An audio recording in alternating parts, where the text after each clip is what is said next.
जल्दी बैठने देंगे। बंद करो, बंद करो, गुंडागर्दी बंद करो, बंद करो, बंद करो। कांग्रेस पार्टी जिंदाबाद, जिंदाबाद, जिंदाबाद। कांग्रेस पार्टी जिंदाबाद, जिंदाबाद, जिंदाबाद। राहुल गांधी आगे बढ़ो, हम तुम्हारे साथ हैं। राहुल जी संघर्ष करो, हम तुम्हारे साथ। यहाँ पर आंदोलन किया। ये बदलापुर में जो इधर देखना दो बच्चियों की का बलात्कार हुआ था, संघ के संचालित स्कूल में बदलापुर में दो बच्चियों का बलात्कार हुआ था। उसकी वजह से राज्य की जनता में गुस्सा था।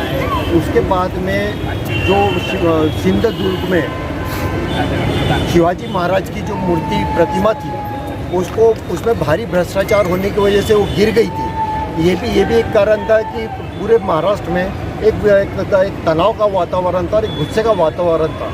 इससे लोगों का ध्यान हटाने के लिए जो महाराष्ट्र में जो सरकार है तीन चक्कों की, इन्होंने पहले रामगिरी महाराज को लाए और उससे बोलने लगा है पैगंबर साहब के बारे में। उन्होंने अभद्र भाषा का इस्तेमाल किया।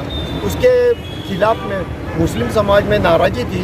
मुस्लिम लोगों ने बड़ी संख्या में पूरे महाराष्ट्र के पुलिस स्टेशनों में उसकी रिपोर्ट की है, मगर उस पर अभी तक कोई कार्रवाई नहीं है।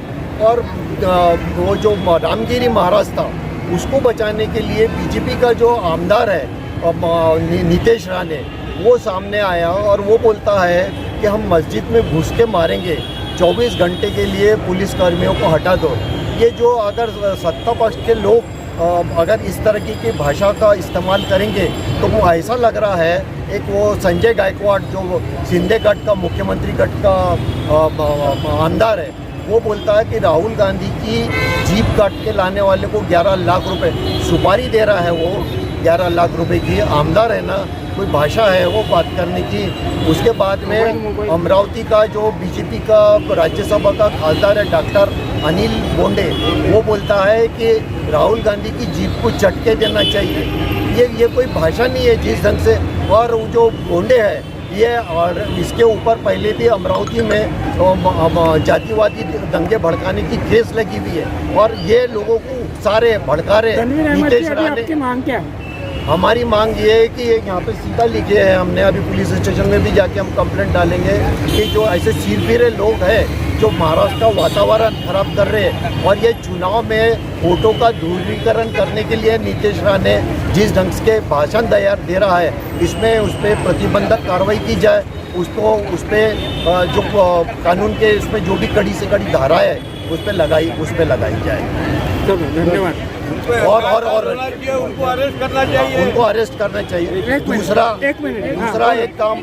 दूसरी बात एक मेन मुद्दे की बात यह है कि बाबा साहब अम्बेडकर ने संविधान में जब भी कोई सरकार के अंदर में कोई आर्थिक घोटाला होता है तो उसकी जांच के लिए पीएसी की कमेटी कोई जांच कर सकती, सरकार को कोई अधिकार नहीं हो उसका घोटाले का जांच करने का।